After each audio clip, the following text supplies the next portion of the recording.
Marcus Thompson dropped his rake and ran. The pregnant woman was falling. No one moved. The wealthy family in their designer black turned their backs. Security guards looked away. Marcus caught her 2 inches before her head hit the marble steps. He didn't know her name. He didn't know she was watching him. He didn't know that a dying billionaire had spent 4 years waiting for this exact moment. 3 hours later, a lawyer knocked on his door. "Mr. Thompson, you've just inherited $500 million.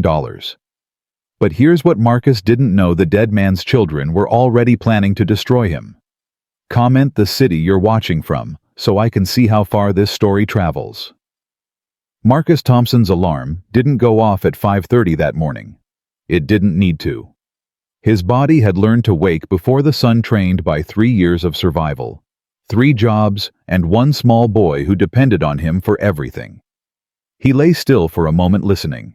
Through the thin apartment walls, he could hear Mr. Kowalski next door, coughing.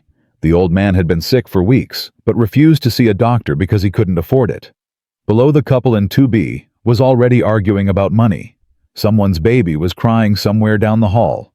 The sounds of poverty, the symphony of barely getting by. Marcus swung his legs off the bed and stood. His back ached. 41 years old, and his body felt 60. That's what happens when you spend your days doing maintenance at a luxury resort and your nights loading boxes at a warehouse. That's what happens when you haven't taken a day off in 3 years. He moved quietly through the small kitchen, filling a dented pot with water for instant coffee. The good stuff cost too much. He'd learned to drink the cheap kind and pretend it tasted fine. While the water heated, he pulled out 2 slices of bread.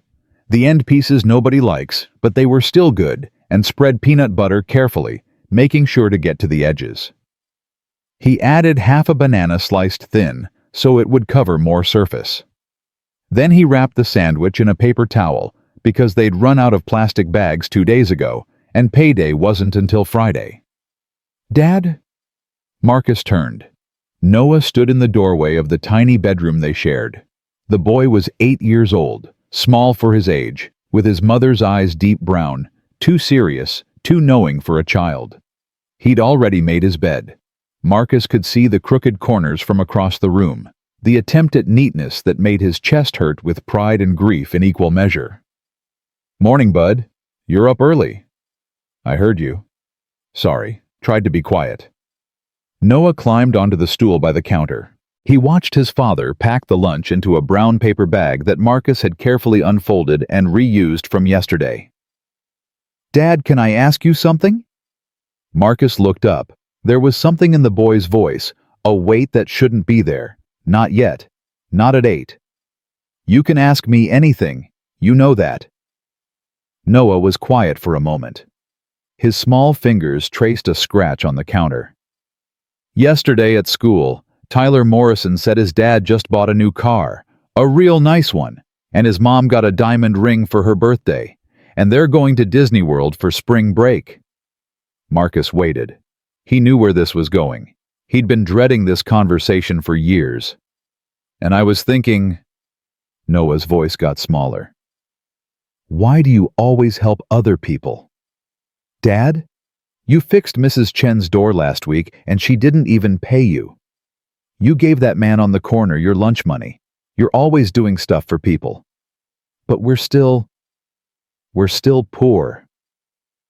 The word hung in the air. Poor. His 8-year-old son had said it out loud, given voice to the thing they both knew, but never discussed. Marcus set down the bread knife. He walked around the counter and sat on the stool beside his son. He pulled Noah close, feeling the boy's small body against his chest, smelling the cheap shampoo in his hair. "That's a fair question," Marcus said, "and you deserve a real answer." He took a breath. "Your mom and we used to talk about this a lot. About what kind of people we wanted to be. About what kind of man we wanted you to become." Noah looked up at him. "She used to say that money is just paper. It can be taken away. It can burn up. It can disappear. But who you are, that stays with you forever. That's the only thing that's really yours." But Tyler has so much stuff. I know he does. And maybe that makes him happy. I hope it does. Marcus pulled back so he could look his son in the eyes. But here's what I know, Noah. Doing good things isn't about getting paid back. You do good things because it's right, because it's who you are. And someday when you're older, you'll understand why that matters more than any car or diamond ring or trip to Disney World. But what if I never understand? Marcus smiled, though his heart was breaking. Then I'll keep explaining until you do. That's my job. That's what dads are for. Noah nodded slowly. He didn't look convinced, but he looked less burdened. That would have to be enough for now. Marcus kissed the top of his son's head, stood up, and finished packing the lunch. "Eat your cereal," he said. "Bus comes in 40 minutes. The Sterling Grand Resort sat on 12 acres of manicured grounds on the east side of the city. It was the kind of place Marcus could never afford to visit as a guest. $800 a night for the cheapest room, $3,000 for a sweet private golf course, 3 restaurants where a single meal cost more than Marcus made in a week. He'd worked there for 2 years, mostly grounds maintenance and custodial. The pay was decent, better than the warehouse anyway, and the employee discount at the cafeteria meant he could sometimes bring home leftover food for Noah. Marcus entered through the service entrance, the one hidden behind a wall of hedges, so the wealthy guests wouldn't have to see the people who cleaned their rooms and trimmed their lawns. He punched his time card, 5:58 a.m., and headed for the maintenance shed. His supervisor, Bill Hendricks, was already there. Bill was 62, a former Marine who'd worked at the resort for 15 years. He'd taken a liking to Marcus from the start, recognizing something in him, the work ethic maybe, or the quiet dignity that came from refusing to complain. "Thompson, good you're early." "Always am." "We got a situation today." Bill handed him a clipboard. "Memorial service at 11. Chapel Garden. Edward Sterling himself." Marcus paused. "The owner, the founder, 91 years old, built this place from nothing back in the 60s. Owned half the hotels in the state at one point." Bill shook his head. "Good man from what I hear, not like some of these rich folks." "What do you need me to do?" "Stand by during the service. Premium package. Family wants someone on hand in case anything's needed, water, tissues, whatever. Just stay invisible and be useful." "I can do that." "I know you can. That's why I asked for you." Marcus took the clipboard and headed for the chapel garden. He had 5 hours to prepare the site, and he intended to do it right.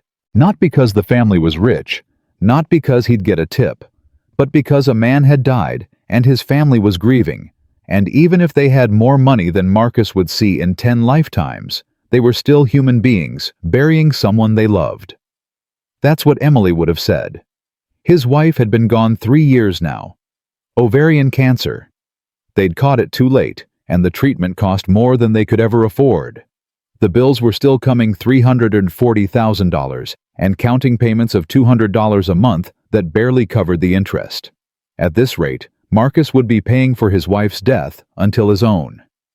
But he didn't think about that while he worked. He thought about Noah, about making sure the boy had clean clothes and hot dinners, about showing up every single day, even when his body screamed and his spirit flagged.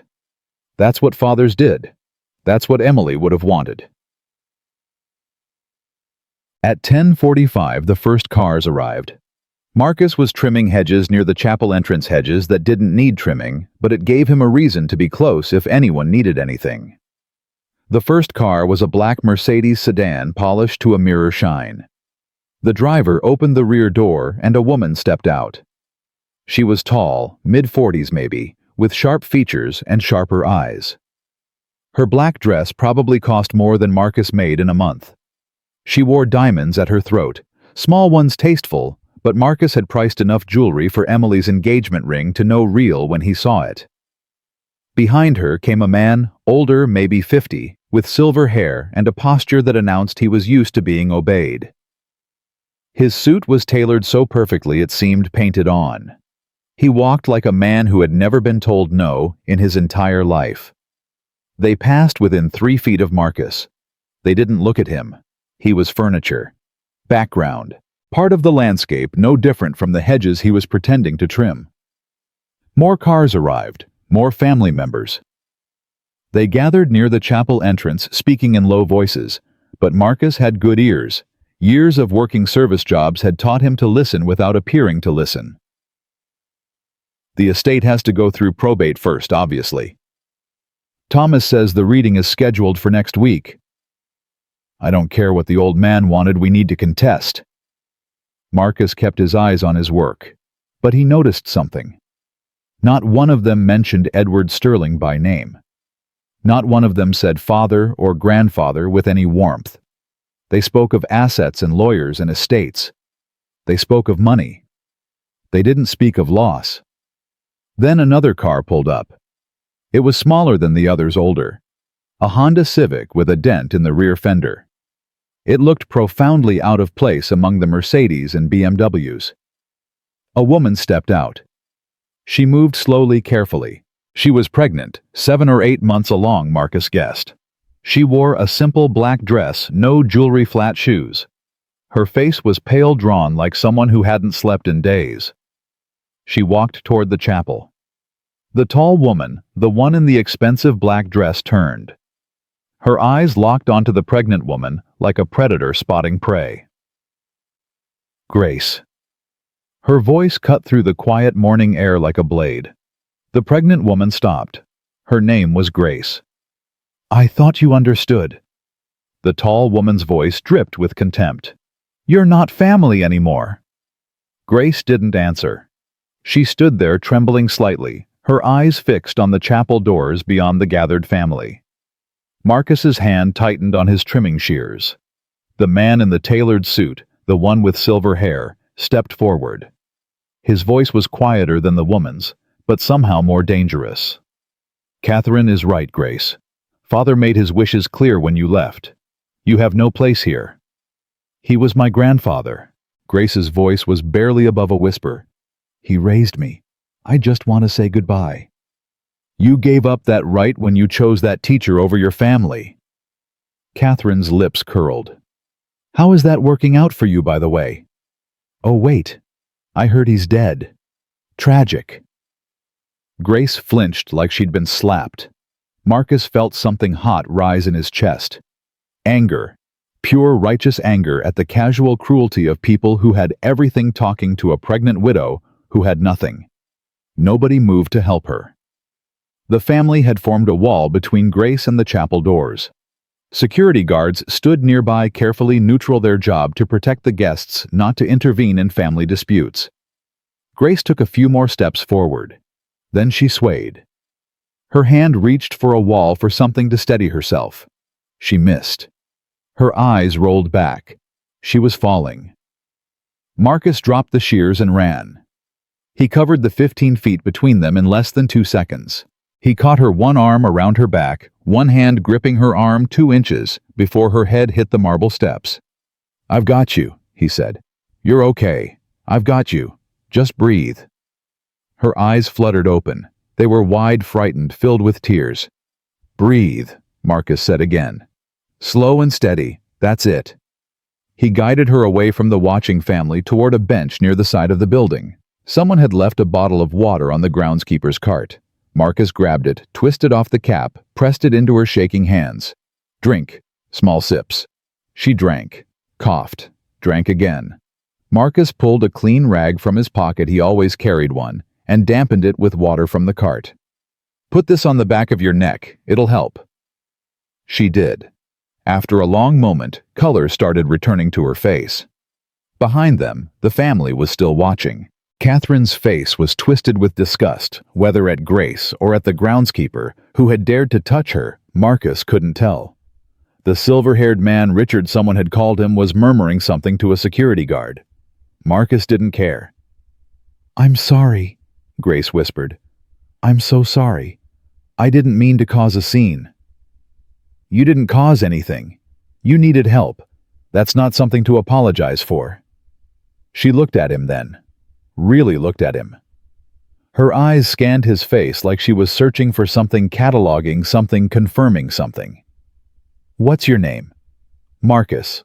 Marcus Thompson. Marcus. She said it slowly, like she was memorizing it. Thank you. I'm Grace.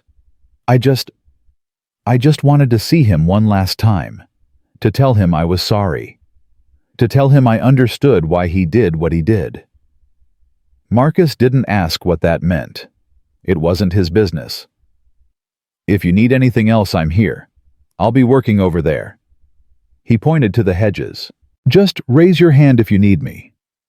Grace smiled. It was the saddest smile Marcus had ever seen. The smile of someone who had lost so much that kindness from a stranger was almost too painful to bear. You really are exactly like he said. Marcus frowned. Like who said... But Grace just shook her head, that sad smile still on her face. Thank you, Marcus, for everything. The service began a few minutes later. Marcus returned to his hedges, trimming branches that were already perfect, keeping one eye on Grace. She stayed on the bench throughout the ceremony, one hand resting on her pregnant belly, tears streaming silently down her face. When the service ended and people began leaving, Richard approached Grace.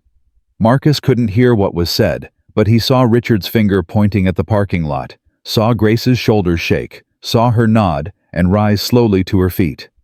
She walked toward the Honda Civic. Halfway there, she stopped and turned back. Her eyes found Marcus among the hedges. She raised one hand in a small wave. Then she said something. Marcus couldn't hear it, but he could read her lips. He was right about you. And then she was gone. Marcus finished his shift at 300. His body ached, but that was normal.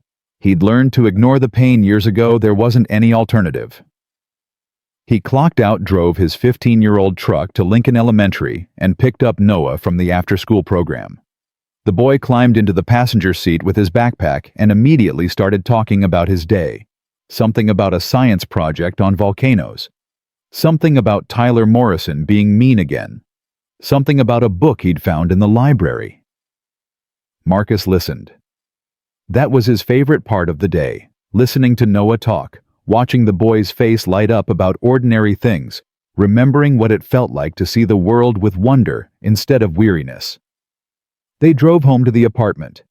Marcus started dinner mac and cheese from a box, the store brand kind that cost 89 cents. He added hot dogs cut into small pieces to make it feel more like a real meal. Noah set the table without being asked. He'd started doing that after Emily died, taking on small responsibilities to help. It broke Marcus's heart and made him proud at the same time. They were halfway through eating when someone knocked on the door. Not a polite knock, a hard one, insistent. Marcus wiped his hands on a dish towel and opened the door. A man stood in the hallway. Middle-aged, maybe 55, wearing a suit that looked even more expensive than the ones at the funeral. He carried a leather briefcase and his shoes were polished to a mirror shine. Daniel Carter, the man asked. No, I'm Marcus Thompson. The man blinked, then looked down at a paper in his hand. Marcus Thompson. Yes, my apologies. Long day. He extended his hand. My name is Thomas Reed. I'm an attorney. I represent the estate of Edward Sterling. Marcus didn't take the hand. I'm sorry, I don't know anyone by that name. Yes, you do. The funeral you attended this morning, the memorial service at the Sterling Grand Resort. Edward Sterling was the deceased. I worked there. I was doing maintenance. I didn't know the man. Thomas Reed smiled. It was a strange smile, not unfriendly, but knowing. Like he was in on a joke Marcus didn't understand. May I come in, Mr. Thompson? This won't take long, but I promise you'll want to hear what I have to say. Marcus hesitated. He looked back at Noah, who was watching from the kitchen table with wide, curious eyes. 5 minutes, Marcus said. Then you leave. 5 minutes is all I need. Marcus stepped aside. The lawyer entered, looking around the small apartment without any visible judgment on his face. He sat in the armchair across from the couch, the one Emily used to sit in, the one Marcus couldn't bring himself to throw away, even though the springs were shot. Thomas Reed set his briefcase on his lap and opened it. Mr. Sterling passed away 4 days ago. he said. The memorial service this morning was his final farewell. He was 91 years old. Built the sterling hospitality empire from a single motel in 1962. At the time of his death, he was worth approximately $500 million. Marcus nodded slowly. He didn't understand why any of this was relevant to him. I work at his resort. That's the only connection. I never spoke to the man. I don't know why you're here. Thomas pulled a document from his briefcase. It was thick official-looking, covered in legal language. Mr. Sterling amended his will 6 months ago. He added a very specific clause, one that his family is, shall we say, unhappy about. Marcus's stomach tightened. Something was wrong here. Something was coming that he wasn't going to like. What kind of clause? Thomas Reed looked him directly in the eyes. He left you everything, Mr. Thompson. The entire estate. Approximately $500 million. The words hit Marcus like a physical blow. He sat down hard on the couch. His legs wouldn't hold him anymore. That's not possible. I assure you it is. I don't understand. Marcus's voice sounded strange to his own ears, distant, disconnected. I never even met him. Why would he leave me anything let alone everything? Thomas leaned forward. Do you remember 4 years ago, a fire at the downtown Sterling Tower construction site? A building under development owned by Sterling Properties. Marcus's mind went blank for a moment. Then something surfaced. A memory buried deep, half forgotten. Smoke, heat, screaming. There was a collapse, Marcus said slowly. Part of the scaffolding gave way. I was there. I was doing pickup work hauling debris. I heard someone yelling for help. An elderly man was trapped under the scaffolding. The fire was spreading. I remember. I pulled him out, dragged him to the street, waited until the ambulance came. And then you left, Thomas said. Before anyone could get your name. Before anyone could thank you. Marcus shrugged. My shift at the warehouse started in an hour. I couldn't afford to be late. Thomas smiled that strange, knowing smile again. That man was Edward Sterling. You saved his life, Mr. Thompson. And then you disappeared like it was nothing. Like saving an old man from burning to death was just another item on your to-do list. Marcus didn't know what to say. He found out who you were, Thomas continued. It took him 3 months and a private investigator, but he found you. And then he watched you. Not in an intrusive way, just observing, making sure he understood who you really were. Thomas pulled out another document. This one was handwritten, the penmanship shaky but clear. He saw you give your last $20 to a homeless veteran outside a grocery store. He saw you return money to a customer who had overpaid you for a plumbing job. He saw you refuse tips from elderly clients because you knew they couldn't afford it. He saw you work 3 jobs so your son could have a childhood never complaining, never asking for help. Marcus's throat closed. He couldn't speak. Thomas began reading from the handwritten note. I built an empire. I made more money than any man could spend in 100 lifetimes. But my children only learned to take. They learned that wealth equals worth.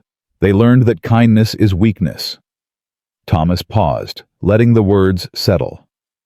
Marcus Thompson has nothing, but he gives everything. He saved my life without expecting anything in return. He lives his principles every single day. Wealth doesn't make a man good. Kindness does. And only Marcus deserves what I've built. Silence filled the apartment. Noah had stopped eating. He was staring at his father with huge, confused eyes. There was one condition, Thomas said. One final test. Mr. Sterling instructed that Grace Whitmore, his adopted granddaughter, attend the funeral. She was to observe you without your knowledge. If you performed an act of selfless kindness, if you helped someone without any expectation of reward, the inheritance would be confirmed. Marcus remembered. The pregnant woman falling, the family turning their backs, his instinct taking over before his mind could catch up. Grace confirmed it this afternoon, Thomas said. You passed. He placed the documents on the coffee table and stood. "Come to my office tomorrow morning. We'll begin the paperwork. The transfer will take several weeks, but the estate is yours." He walked to the door, then stopped, turned back. "Mr. Sterling believed in you, Mr. Thompson. He believed you would use this gift the way he never could, the way his children never would." Thomas opened the door. "He was right about you." Then he was gone. Marcus sat in the silence. The mac and cheese was getting cold. The apartment suddenly felt smaller than ever, like the walls were closing in. Noah climbed down from his chair and walked slowly to the couch. He pressed himself against his father's side. "Dad." His voice was tiny. "What's happening?" Marcus wrapped his arms around his son. He wanted to explain. He wanted to say something wise and comforting, something that would help Noah understand what had just happened. But he couldn't find the words. Because Marcus Thompson didn't understand it himself. He just held his son in the gathering dark, the legal documents sitting on the coffee table, like a bomb waiting to explode, and wondered how a single act of kindness, catching a pregnant woman before she fell, had just changed everything. What he didn't know, what he couldn't know, was that Edward Sterling's children were already planning their attack, and by tomorrow, his life would become a war. Marcus didn't sleep that night. He sat at the kitchen table with the documents Thomas Reed had left, reading the same paragraphs over and over. The legal language blurred together, hereinafter referred to as beneficiary, pursuant to the amended provisions, irrevocable transfer of assets. But one number kept jumping off the page. $500 million. Noah had asked twice if he was okay.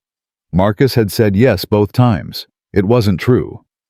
Around 2 a.m., he made himself another cup of instant coffee and stared at the wall. Emily's photo hung there, the one from their honeymoon in Atlantic City. They'd stayed at a cheap motel and eaten hot dogs on the boardwalk and thought they were the luckiest people alive. "What do I do?" he whispered to her. "What would you tell me to do?" The photo didn't answer. It never did. At 5:30, his body woke him automatically, even though he'd never fallen asleep. He went through the motions, coffee lunch for Noah, getting the boy ready for school. Noah kept looking at him with worried eyes, but didn't ask any more questions. When the school bus pulled away, Marcus stood on the sidewalk and watched until it disappeared around the corner. His phone rang. Unknown number. He almost didn't answer, but something told him he should. "Mr. Thompson." A woman's voice. Soft, tired. "This is Grace Sterling. We met yesterday at the memorial service." Marcus's hand tightened on the phone. "I remember." "I was hoping we could talk. There are things you need to know. Things about Edward, about why he did this, about what's coming." She paused. "There's a coffee shop on Market Street near the old library. I can be there in an hour." Marcus almost said no. He had a shift at the resort in 3 hours. He couldn't afford to miss work, couldn't afford to lose another job. But then he thought about the way Grace had looked at him yesterday, like she was searching for something, like she'd found it. "I'll be there," he said. The coffee shop was small, half empty at this hour. Grace sat in a corner booth, both hands wrapped around a ceramic mug. She looked exhausted. Dark circles under her eyes, her skin pale, her pregnant belly pressing against the edge of the table. Marcus slid into the seat across from her. "Thank you for coming," she said. "I know this is strange, all of it." "Strange doesn't begin to cover it." Grace almost smiled. "No, I suppose it doesn't." She took a long breath like she was gathering strength for something difficult. "I need to tell you the whole story, Mr. Thompson. About Edward, about me, about why he chose you." "Call me Marcus." "Marcus." She nodded. "And you can call me Grace. Though after today I'm not sure that name means anything anymore." She set down her mug. "Edward Sterling was my great-uncle by blood. My father David was his younger brother. My parents died when I was 8 years old. Car accident on the interstate. They were driving home from my piano recital. Her voice stayed steady, but Marcus could see the pain underneath. Old pain scarred over, but never healed. Edward took me in, raised me like I was his own daughter, legally adopted me when I was 10. So even though he was my great-uncle, he became my grandfather in every way that mattered. He sounds like a good man. He was. Grace's eyes filled with tears, but she blinked them back. He was tough, demanding. He expected excellence and didn't accept excuses. But he was good. He built his company from nothing, a single motel in 1962 bought with borrowed money and sweat. He worked 18-hour days for 30 years, made a fortune. And his children. Grace's expression hardened. Richard and Catherine, his biological children. They only saw the money, never saw him. When we'd have family dinners, they'd spend the whole time talking about stock prices and real estate deals. They never asked Edward how he was feeling, never wanted to hear his stories about the old days. She shook her head. He'd tell them about building his first motel, laying tile himself, because he couldn't afford a contractor, and they'd just stare at their phones. Marcus understood that kind of dismissal. He'd experienced it his whole life, invisible, overlooked, not worth listening to. I worked at the company after college. Grace continued. Sterling Properties. I loved it. Loved making Edward proud. I started in the mailroom, worked my way up to project coordinator. Edward used to say I was the only one who understood what he'd built. What happened? Grace was quiet for a moment. I met someone. 3 years ago. His name was James. The name came out soft, fragile, like something precious she was afraid to break. He was a teacher, 5th grade at Lincoln Elementary, made $42,000 a year and thought that was plenty. He drove a 10-year-old car and lived in a studio apartment and spent his weekends tutoring kids for free. She smiled, and for a moment she looked young again. He was the kindest person I ever met. Richard and Catherine didn't approve. They were furious. Catherine called him a gold digger, which was ridiculous, since James didn't care about money at all. Richard said I was embarrassing the Sterling name. They gave me an ultimatum: leave James or leave the family. And you chose James. I chose love. Grace's voice was firm. I chose happiness over money. I chose the life I wanted over the life they thought I should have. Marcus leaned back. They kicked you out. Cut me off completely, removed me from the board, froze my trust fund, told me if I got pregnant I'd better... She stopped, swallowed hard. They told me to get rid of it, or never come back. Marcus felt sick. Edward was already sick by then. Lung cancer. He was in and out of hospitals, too weak to fight them, but he called me once about 2 months after I left. He said he was proud of me, said I'd made the right choice. Grace wiped her eyes. He said money can't buy what you have, Grace. Don't let them make you forget that. He sounds like he understood. He did, more than I knew. Grace took another breath. James and I moved to a small apartment across town. He kept teaching. I got a job at a bookstore, minimum wage, no benefits, but I loved it. We were happy. We were so happy. The past tense hung in the air. 6 months ago, Grace said, her voice dropping to almost a whisper. James was driving home from work. A drunk driver ran a red light, hit him head on. He died at the scene. Marcus closed his eyes. He knew that pain. He knew exactly how it felt to have the person you loved ripped away without warning, without reason, without any chance to say goodbye. I found out I was pregnant a week after the funeral. Grace continued. I thought about what Catherine had said, about getting rid of it. And I couldn't. This baby is all I have left of him. She placed her hand on her belly. 2 weeks before Edward died, he called me, asked me to come to the hospital. He was so small in that bed, Marcus, so frail, but his mind was still sharp. What did he say? He told me he'd changed his will. He said he was leaving everything to a man named Marcus Thompson, someone who'd saved his life, someone who'd been kind every single day for years without knowing anyone was watching. Marcus felt like the ground was shifting beneath him. He told me to go to the funeral, to watch you. He said if you were still the same man, if you still helped people without expecting anything back then, I should confirm it to Thomas Reed. And if I hadn't helped you, then the inheritance would have gone to charity. Every penny. Richard and Catherine would have gotten nothing either way. Grace met his eyes. Edward wanted to make sure you were real, that your kindness wasn't an act, and you passed his test without even knowing you were taking it. Marcus sat in silence, trying to process everything she'd told him. "Why didn't you keep it?" he finally asked. "You're his family. You loved him. You should have that money." Grace shook her head slowly. "Edward knew I didn't need money to be a good person. I already am one. But he knew you needed it. Not because you're greedy, because you're struggling.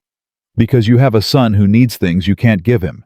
Because you've been working yourself to death for years, and you deserve to catch a break." She reached into her bag and pulled out an envelope. It was sealed with Marcus's name written across the front in shaky handwriting. "He asked me to give you this, if everything went the way he hoped." Marcus took the envelope. His hands trembled as he opened it. Inside was a single sheet of paper handwritten. He began to read. "Marcus, if you're reading this, it means Grace confirmed you're still the man I believed you to be. I know my family will fight you. They'll say you don't deserve this. But let me tell you something. I spent my whole life making money. I thought that's what mattered. I thought if I built something big enough, my children would respect me. They didn't. They just waited for me to die so they could take what I'd built." Marcus had to stop. His vision was blurring. "You saved my life and didn't ask for anything. You've lived your whole life helping people who can't help you back. That's not weakness. That's strength. This inheritance is yours because you'll do what I couldn't. You'll use it to make the world better, not just yourself richer." He wiped his eyes with the back of his hand and kept reading. "Don't refuse this gift because you're afraid. Accept it because your son deserves a father who doesn't have to work 3 jobs, because people like you deserve to win sometimes. I trust you, Marcus. Now trust yourself. Edward Sterling." Marcus set the letter down on the table. He couldn't see clearly anymore. Grace reached across and took his hand. "He loved you like a son," she said quietly.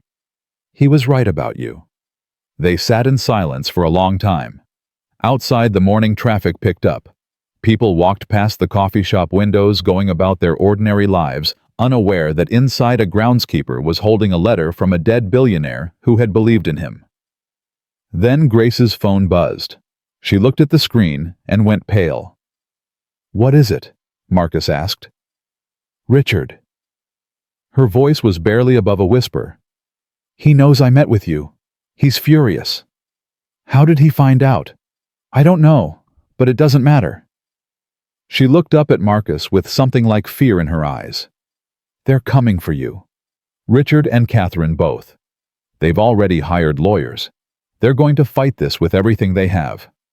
Let them." "You don't understand." Grace's hand tightened on his. "They're not just going to fight in court. They're going to make your life a living hell. They'll dig up everything about you. They'll attack your character, your history, your fitness as a parent. They'll try to prove you're not worthy of Edward's legacy." Marcus thought about Noah, about the small apartment, about the bills piling up on the kitchen counter. "I don't care what they do to me," he said, "but my son, your son, is exactly why they'll come after you. Because they know he's your weakness. They know if they threaten him, you'll fold." Marcus felt something cold settle in his chest.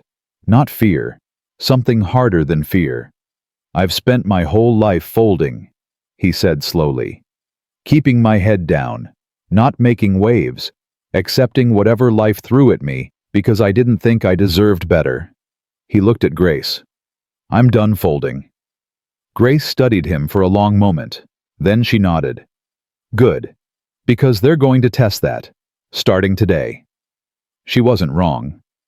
That afternoon, someone knocked on Marcus's apartment door.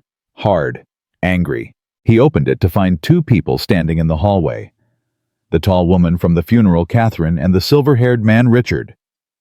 They didn't wait to be invited in. Catherine pushed past Marcus like he was a servant who'd forgotten his place. "So this is where you live," she said, looking around with obvious disgust. "Charming." Richard followed her, calmer, but somehow more dangerous. He looked at Marcus the way a man might examine an insect before crushing it. "Mr. Thompson, we need to talk." "I don't think we do." Catherine laughed. It was sharp ugly. "You think you're someone now? A groundskeeper who digs holes for a living? You think you can just take our family's fortune?" "I didn't take anything," Marcus said. "Edward gave it. Our father was dying." Richard's voice was quiet, controlled. He wasn't thinking clearly. He was manipulated. By who? By me. I never even met him. That's exactly the problem. Richard stepped closer. Marcus didn't step back. "My father built that company from nothing. Do you understand that he started with a single motel and turned it into an empire? That's his legacy. That's our family's legacy.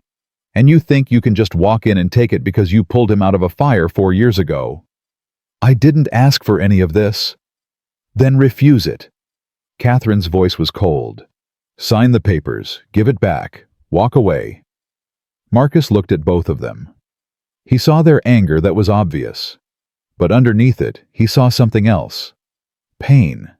The kind that came from feeling unloved by someone you desperately wanted to impress. "Your father didn't leave you the money because he didn't love you," Marcus said slowly. Richard's face tightened. "Excuse me. He left it to me because he wanted you to learn something. He wanted you to see what money can do when it's in the hands of someone who doesn't worship it." "Don't you dare lecture us about our father." Catherine's voice was shaking now. "You didn't know him. You didn't spend 50 years trying to earn his approval. You didn't watch him give everything to his company while we waited for a single word of praise." "Maybe that's the point," Marcus said. "Maybe he saw that you were waiting for what you could get from him instead of who he actually was." Richard took a step back. His composure cracked just for a moment before he rebuilt it. "We're going to fight this," he said. "We have lawyers, resources. You'll spend years in court. You'll lose everything trying to defend this inheritance." "Is that a threat?" "It's a promise." Richard's voice dropped to almost a whisper. "We know things about you, Mr. Thompson. We know about the medical bills you can't pay. We know about the jobs you've lost. We know about the struggles you've had since your wife died. How do you think a court will see you, a man who can barely keep his own life together, suddenly inheriting $500 million? Marcus felt his hands clench at his sides. "Get out of my apartment." "We're going," Catherine said. "But this isn't over, not by a long shot." They left. The door slammed behind them. Marcus stood in the silence, his heart pounding. Over the next week, things got worse. The neighbors started whispering whenever Marcus walked by. People who'd been friendly for years suddenly avoided eye contact. Someone left a note under his door, "Gold-digging scum." His landlord called to say rent was going up.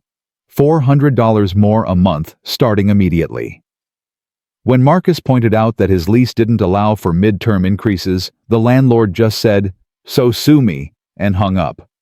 At the resort, his supervisor Bill pulled him aside.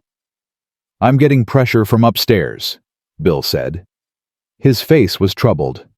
"Someone's asking questions about you, about your work history, your background, whether you've ever had any disciplinary issues." "I've never had a single complaint." "I know that, you know that. But whoever's asking doesn't care about the truth. They're looking for ammunition." Marcus understood. The Sterlings were already moving. But the worst part came 3 days later when Noah got off the school bus with tears streaming down his face. Marcus knelt beside him on the sidewalk. "What happened, bud?" "Kids at school." Noah's voice was thick with sobs. "They said you're a bad person." They said you tricked an old man to steal his money. They said we're thieves." Marcus felt his heart crack open. "That's not true. You know that's not true." "I know, Dad." Noah looked up at him with red, swollen eyes. "But why are they saying it? Why is everyone so mean now?" Marcus pulled his son into his arms and held him tight. "Because sometimes when people are scared or angry, they say things that aren't true. They believe lies because lies are easier than thinking for themselves." "But what did we do wrong?" "Nothing, son. We didn't do anything wrong." That night, after Noah was asleep, Marcus sat alone in the darkness. He thought about walking away, about going back to the way things were, poor but peaceful, struggling but safe. He picked up his phone and called Thomas Reed. "I can't do this," he said when the lawyer answered. "I can't let my son suffer because of money I never asked for." Thomas was quiet for a moment. "This is exactly what Edward feared would happen." "What do you mean?" "He knew his children would come after you. He knew they'd try to make you feel small, unworthy, like you didn't deserve what he gave you. That's why he left the video." Marcus frowned. "What video?" "Grace has it. He made it 3 days before he died. He told her to show it to you if you ever doubted yourself." Marcus hung up and called Grace. She answered on the first ring. "I was waiting for you to call," she said. "How bad is it?" "Bad. They're going after my son now." He heard her sharp intake of breath. "I'll be there in 20 minutes." She arrived carrying a small USB drive. Her face was drawn, worried. "He made this 3 days before he died," she said, handing it to Marcus. "He was so weak he could barely sit up, but he insisted." Marcus plugged the drive into his laptop. The screen flickered, loaded. Then Edward Sterling appeared. He was thin, his skin gray, an oxygen tube running to his nose. He looked like death was already sitting beside him. But his eyes were alive. Sharp. Determined. "Marcus." Edward's voice was weak but steady. "If you're watching this, it means my children came after you. It means they tried to make you quit." Marcus leaned closer to the screen. "I'm sorry for that. I raised them wrong. I gave them everything except the one thing they needed, the understanding that wealth without character is just greed with a bigger bank account." Edward coughed, winced, continued. "You don't know me, but I know you. I watched you for 4 years. I saw you give your last $20 to a homeless veteran. I saw you work double shifts so your son could have new shoes. I saw you fix an old woman's leaking roof for free because she reminded you of your mother." Marcus's vision blurred. "I was rich my whole life, but I was poor where it mattered. You're the opposite. You have nothing, but you're rich in every way that counts." Edward leaned toward the camera. His eyes seemed to look directly into Marcus's soul. "This money is yours because I trust you to do what I never could. Use it to help people. Use it to show my children what I failed to teach them. Don't let them scare you away. Don't let them make you feel unworthy." His voice dropped. "You saved my life twice, Marcus. Once from fire, and once from dying knowing I'd left everything to people who didn't deserve it." Edward's face filled the screen. "Be brave. For your son. For yourself. For me." The video ended. Marcus sat in the silence, tears running down his face. He didn't try to stop them. Noah appeared in the doorway, rubbing his eyes. "Dad, why are you crying?" Marcus opened his arms. Noah ran to him. "I'm okay, buddy," he whispered into his son's hair. "I just missed someone I never got to meet." Grace stood by the door crying too. The next morning, Marcus called Thomas Reed. "I'm accepting the inheritance," he said. "You're sure?" "No, but I'm doing it anyway. Not for me. For Edward. He trusted me. I won't let him down. The Sterling family won't stop." "I know."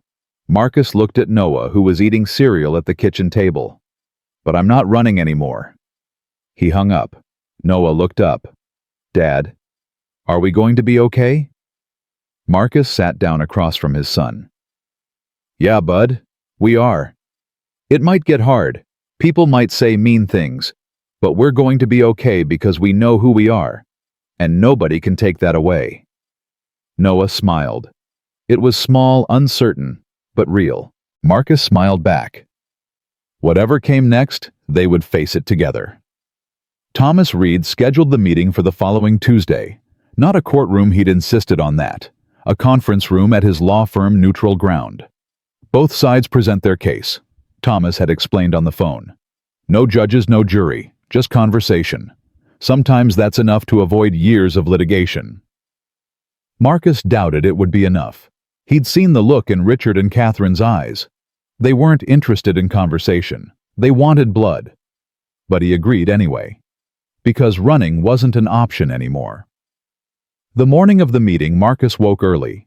He showered, shaved carefully, and put on the only suit he owned, the one he'd bought for Emily's funeral. It was 3 years old and slightly too tight across the shoulders now, but it was clean and pressed, and it would have to do. Noah watched him from the bedroom doorway. You look nice, Dad. Thanks, bud. Are you scared? Marcus knelt down so he was eye level with his son. A little. But that's okay. Being scared doesn't mean you run away. It means you do the scary thing anyway. Mom used to say that. I know, she taught me. Noah hugged him tight. Good luck, Dad. I don't need luck. Marcus kissed the top of his son's head. I've got something better. I've got you. The law firm occupied the top floor of a building downtown. Marcus had never been inside a place like this. Marble floors, leather furniture, receptionists who looked like they belonged in magazines.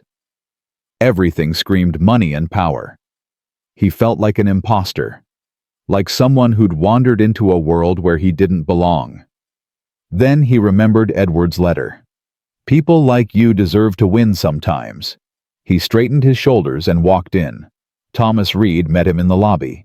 The lawyer looked tired. Marcus wondered how much pressure the Sterling family had been putting on him over the past week. They're already here, Thomas said quietly. Richard, Catherine, and 3 of their attorneys. Grace is waiting inside too. 3 lawyers. They want to intimidate you, show you how outmatched you are. Is it working? Thomas smiled slightly. You tell me. Marcus thought about Noah, about Emily, about the promise he'd made to himself to stop folding. No, he said. It's not.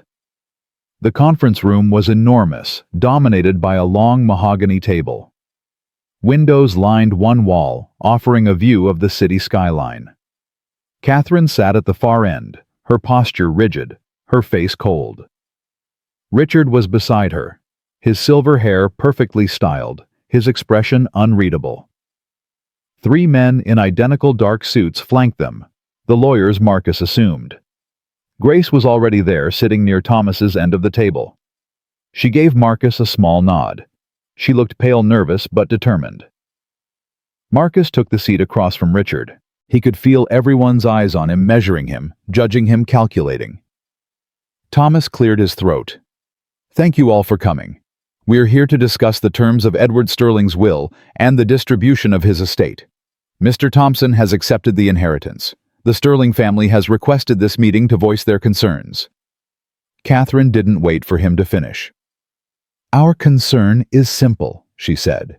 Her voice was ice. This man has no right to our father's fortune. He's a stranger, a groundskeeper. He doesn't understand what our father built or what it means to our family. Edward chose me, Marcus said quietly. I didn't ask for this.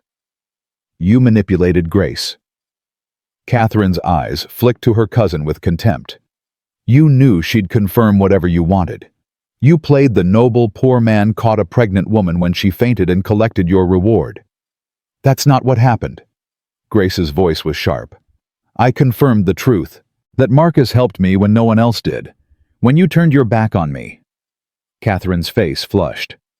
You made your choice when you left the family. You chose a school teacher over your own blood. I chose love over money. I chose to live my own life instead of the one you dictated, and I'd make the same choice again 1,000 times. Ladies. Richard held up a hand. His voice was calm, almost bored. This isn't productive. He turned to Marcus. His eyes were steady, appraising. Let me ask you something, Mr. Thompson. What do you plan to do with $500 million? Do you have any idea how to manage that kind of wealth? Marcus met his gaze. No, I don't. Then, how can you possibly think you're capable of honoring our father's legacy? Edward didn't leave me the estate to honor his legacy, Marcus said. He left it to me to create a new one. The room went still. What does that mean? Richard asked. It means I'm not going to run your company. I'm not going to pretend I know how to manage real estate or investments. But I know how to help people, and that's what your father wanted.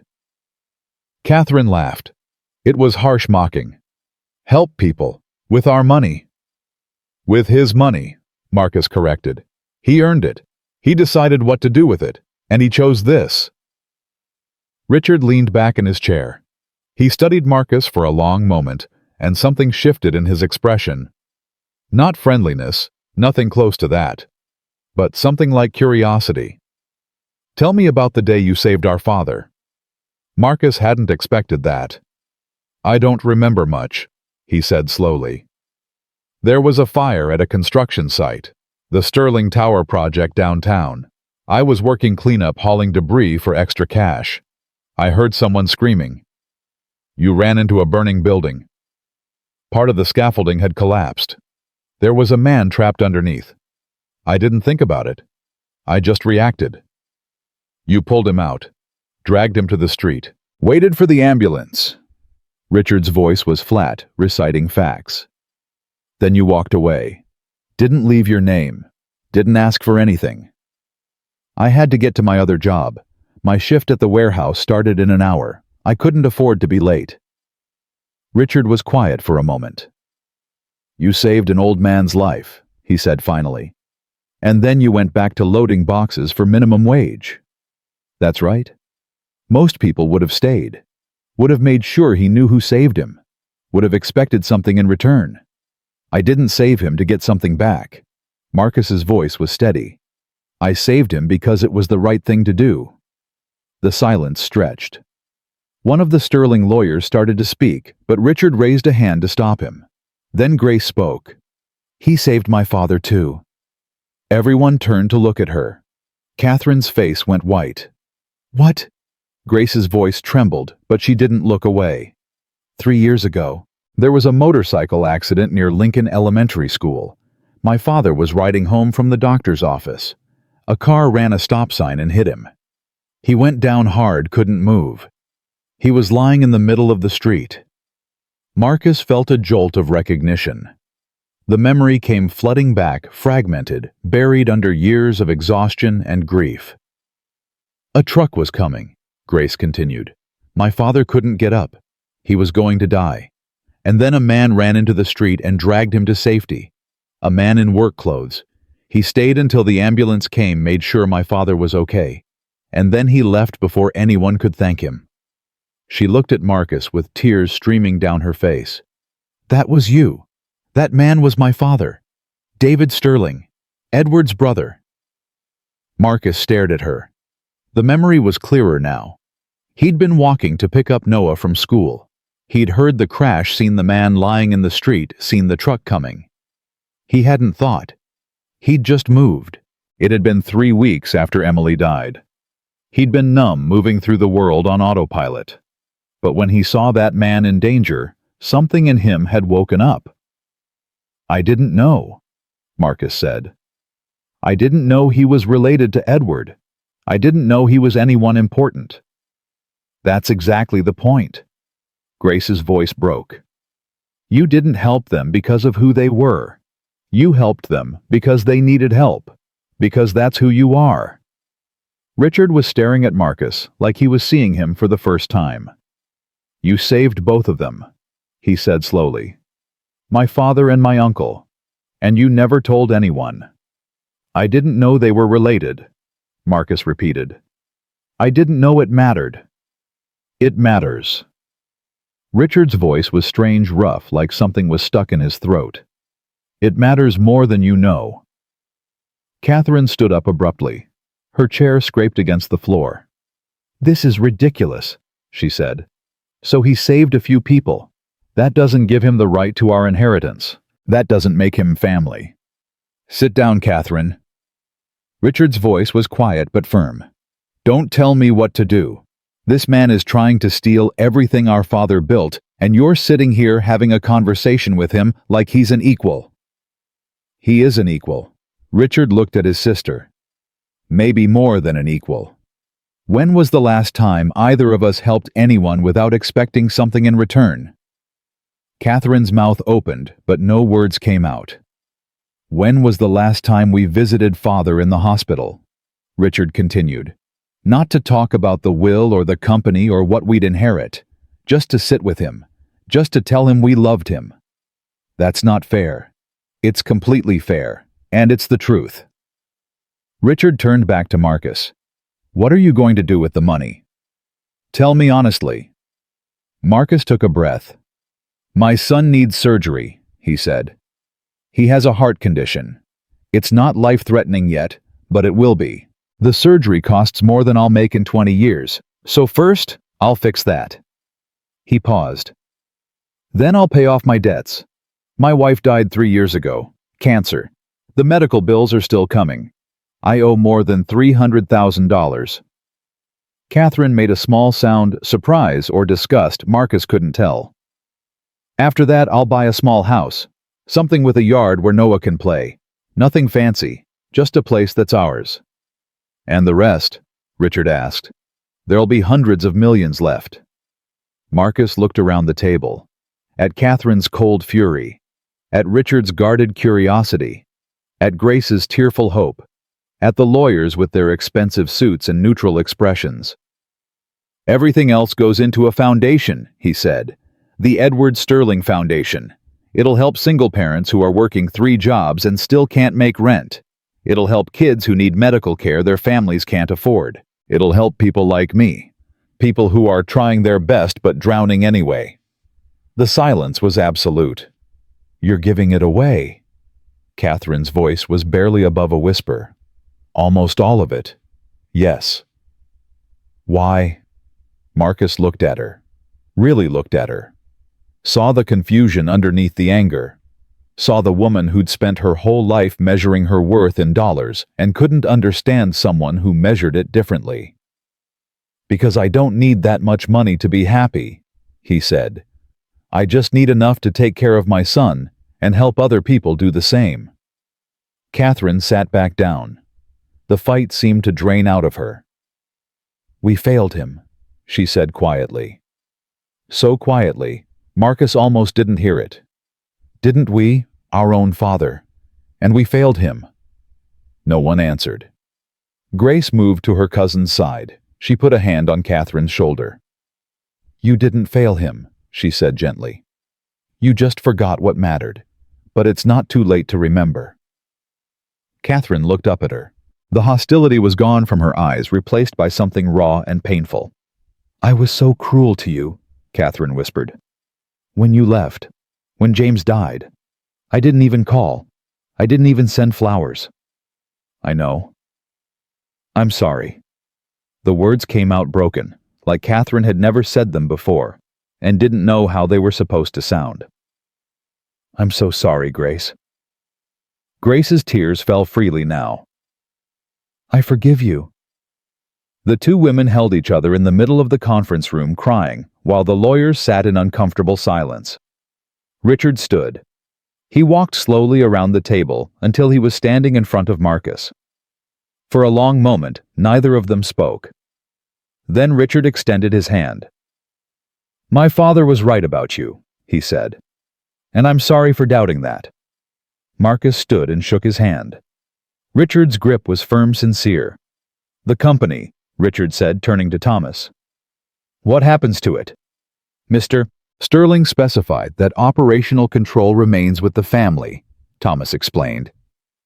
Marcus inherits the assets, but you retain management of Sterling Properties. Richard nodded slowly. Then he looked back at Marcus. I have a condition.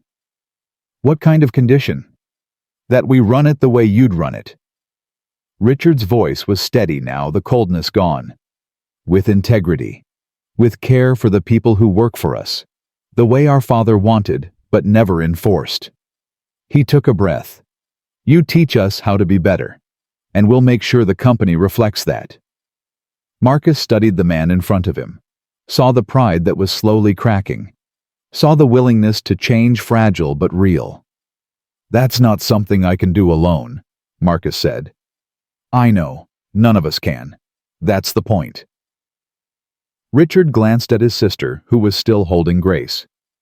We've been doing everything alone for too long, competing with each other, fighting over scraps of approval from a man who didn't know how to give it. Maybe it's time we tried something different. Like what? Like working together. Like actually being a family instead of just sharing a last name. Catherine pulled away from Grace and walked over. Her makeup was smeared, her composure shattered, but something in her eyes had changed. I don't know how to be different, she said to Marcus. I've been this way my whole life. I've measured everything by money and status and what I could get from people. I don't know how to be the kind of person my father wanted me to be. Neither did he, Marcus said. Not at first. He learned, and he hoped you would too. How do we learn something like that? Marcus thought about Noah, about the question his son had asked that morning a week ago, a lifetime ago. Why do you help people if we're still poor? You start small, he said. You help someone without expecting anything back, and then you do it again, and eventually it becomes who you are. Catherine wiped her eyes. That sounds too simple. Simple isn't the same as easy. She almost smiled. It was the first genuine expression Marcus had seen on her face. Our father really did know you, didn't he? Even though you never met. I guess he did. Thomas cleared his throat. If we're in agreement, I'll draw up the revised terms. Marcus accepts the inheritance. Richard and Catherine retain operational control of Sterling Properties with the understanding that they'll work with Marcus on the foundation and company reforms. There's one more thing, Grace said. Everyone turned to her. She was still holding one of Catherine's hands, but her eyes were on Marcus. The baby, she said. I want you to be his godfather. Marcus felt something catch in his chest. Grace, you don't have to. I want to. James would have wanted to. You're the reason I was there to confirm the inheritance. You're the reason any of this happened. And you're the kind of man I want my son to look up to. His godfather, Marcus repeated. His godfather. He thought about Edward's letter, about the responsibility he'd accepted, about the family he'd never expected to gain. I'd be honored, he said. Grace smiled. It was the first real smile he'd seen from her since that day at the coffee shop. Then it's settled, Thomas said. I'll have the paperwork ready by end of week. Marcus, you'll need to come in to sign. Richard, Catherine, same for you. The meeting was over, but nobody moved to leave. Richard walked to the window and looked out at the city. He built all of this, he said quietly. Started with nothing and built an empire. And all I ever saw was what I could get from him. We all did, Catherine said. Except Grace. And look how we treated her. I wasn't perfect, Grace said. I judged you too. I thought choosing love meant I was better than you, but I was just running away from the parts of myself I didn't want to face. Marcus watched them, these three people who'd spent years hurting each other, finally starting to see each other clearly. Edward knew this would happen, he said. They all turned to look at him. He knew that leaving me the money would force you to confront things you'd been avoiding. He knew it would hurt, but he also knew it might heal you. Richard nodded slowly. He was always playing the long game, even from his deathbed. He loved you, Marcus said. All of you. He just didn't know how to show it. So he showed it the only way he knew how, by creating a situation where you'd have to choose who you wanted to be. Catherine's voice was thick. And we almost chose wrong. Almost doesn't count. What matters is what you do now. The room fell silent. Then Richard turned from the window. The foundation, he said. The Edward Sterling Foundation. I want to help fund it. Personally. Not from the company, from my own accounts. Catherine straightened. Me too. I want to contribute. Marcus looked at them both. You don't have to do that. We know, Richard said. That's exactly why we want to. For the first time since he'd received the news, Marcus felt something loosen in his chest. The weight he'd been carrying, the fear that he wasn't worthy, that he'd somehow fail Edward's trust, began to lift. Okay, he said. Then let's do this together. Thomas began gathering his papers. I'll need to restructure the foundation documents to include additional board members. Richard, Catherine, Grace, if you're all willing to serve. We are, Catherine said. She looked at her brother, then at Grace, then at Marcus. We all are. They filed out of the conference room slowly, the tension of the past weeks finally beginning to dissolve. In the hallway, Catherine stopped Marcus with a hand on his arm. Mr. Thompson. Marcus, please. She hesitated. Marcus, I said terrible things about you, to your landlord, to people in your neighborhood. I tried to destroy your reputation because I was angry and scared, and I didn't know any other way to fight. Marcus waited. I'm going to fix it. I'm going to tell everyone I was wrong. I'm going to make sure your son never hears another cruel word because of something I did. Thank you. Don't thank me. I'm just trying to undo some of the damage. She took a breath. My father was right about you. You're a good man, and I'm sorry it took me so long to see it. She walked away before Marcus could respond. Grace appeared at his side. That's the first time I've ever heard Catherine apologize for anything, she said. In my entire life. People can change. I'm starting to believe that. Grace touched her belly. I'm due in 6 weeks. Will you come to the hospital when the baby's born? I wouldn't miss it. Good, because this little guy is going to need his godfather from day one. Marcus smiled. I'll be there. He walked out of the law firm into the afternoon sunlight. The city looked different somehow. Brighter, more full of possibility than it had been just hours ago. His phone buzzed. A text from the school Noah Thompson checked out early by authorized guardian. Marcus frowned. He hadn't authorized anyone to pick up Noah. Then another text came through from a number he didn't recognize. Your son is safe. Bill Hendricks picked him up. We had a surprise for you. Come to the park on Maple Street. Marcus's heart was pounding as he drove. Bill Hendricks, his supervisor at the resort. What was going on? He pulled up to the small park near their apartment, and then he stopped. There was Noah running across the grass laughing. Bill was there pushing him on the swings. Mrs. Chen from the apartment building stood nearby with a casserole dish. Mr. Kowalski, the old man with the cough, sat on a bench looking healthier than Marcus had seen him in months. A banner hung between 2 trees. Thank you, Marcus. Noah spotted him and came running. Dad, Dad, they threw you a party. Marcus knelt down and caught his son in his arms. What is this? We heard about what happened, Bill said, walking over. The whole story. Not the lies the Sterling family was spreading, the real story. About the fire. About you saving that man's life. About the inheritance. Word got around, Mrs. Chen added. That lawyer, Mr. Reed, he made sure people knew the truth. Mr. Kowalski shuffled over. You fixed my radiator last winter. Didn't charge me a penny. Told me to use the money for medicine instead. You drove Mrs. Patterson to her chemotherapy appointments for 6 months, Bill said.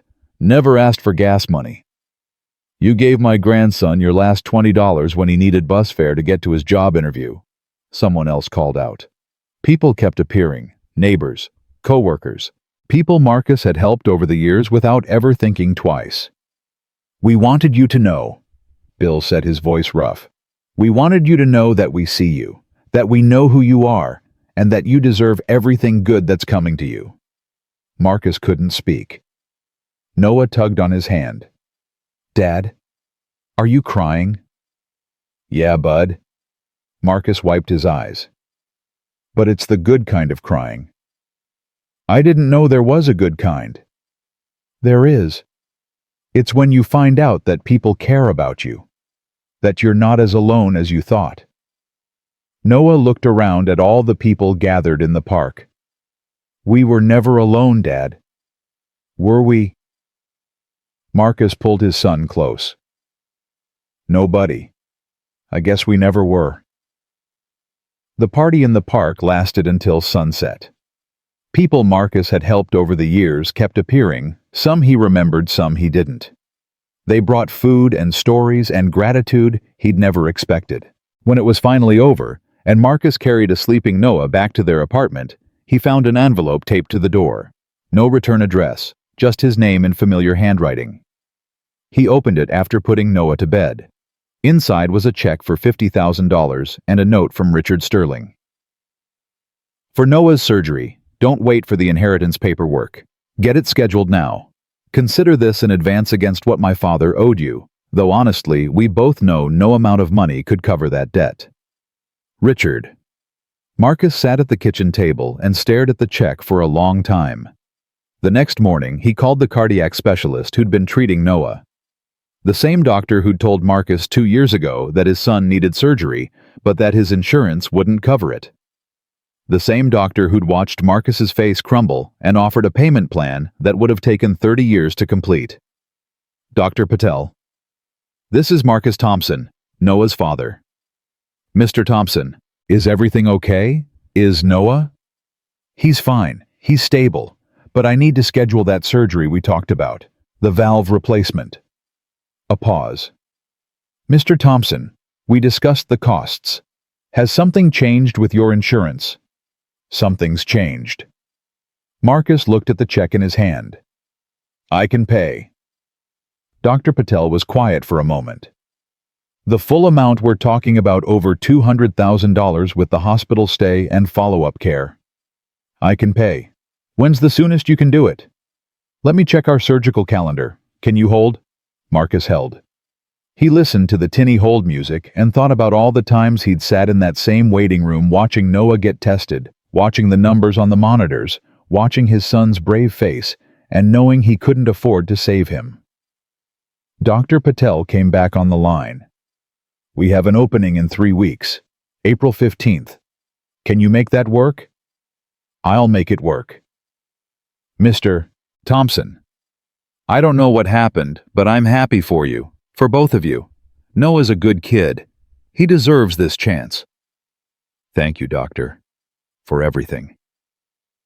Marcus hung up and sat in the silence of his apartment. 3 weeks. In 3 weeks, his son would have the surgery that would save his life. He put his head down on the table and cried. The inheritance paperwork took 6 weeks to complete. Thomas Reed guided Marcus through every step, the tax implications, the account transfers, the legal structures that would protect the money and ensure it was used the way Edward Sterling intended. Marcus signed document after document. His hand cramped, his eyes blurred. But he kept signing because every signature brought him closer to making Edward's vision real. "That's the last one," Thomas finally said, setting down his pen. "Congratulations, Mr. Thompson. You're officially one of the wealthiest men in the state." Marcus looked around the law office. Nothing felt different. He was still the same man who'd woken up at 5:30 a.m. every day for years, who'd packed peanut butter sandwiches and worried about rent and prayed his truck would start one more time. "I don't feel wealthy," he said. Thomas smiled. "That's probably why Edward chose you." The first thing Marcus did with the money after Noah's surgery was pay off his medical debt. $340,000 gone with a single wire transfer. The collection agencies stopped calling. The threatening letters stopped arriving. He paid off Mr. Kowalski's medical bills too anonymously, and Mrs. Chen's back rent, and the mortgage for Bill Hendricks's daughter, who'd been struggling since her husband lost his job. "You have to stop," Grace told him over coffee one morning. Her belly was enormous now, she was due any day. You can't personally pay off every debt for everyone you've ever met. Why not? Because that's not sustainable, and it's not what Edward wanted. Marcus frowned. He wanted me to help people. He wanted you to build something that would help people for generations, not just write checks until the money runs out. Grace leaned forward. That's what the foundation is for. A system, a structure, something that will outlast both of us. She was right. Marcus knew she was right. But it was hard to think about systems and structures when people he cared about were suffering right now. We need to get the foundation operational, Grace continued. Richard and Catherine have been working on the legal framework. They've donated $50 million between them. We have office space staff lined up, a board of directors. What we need is you. Me. You're the face of this, Marcus. You're the reason it exists. Edward chose you because of who you are, and that's what the foundation needs. Someone who understands what it's like to struggle. Someone who can look at an application and see a human being, not just a number. Marcus thought about all the forms he'd filled out over the years. Welfare applications, Medicaid paperwork, payment plans and hardship deferrals, and desperate letters to creditors. He remembered how dehumanizing it felt, reducing your entire life to boxes and check marks, hoping someone on the other end would see you as a person worth helping.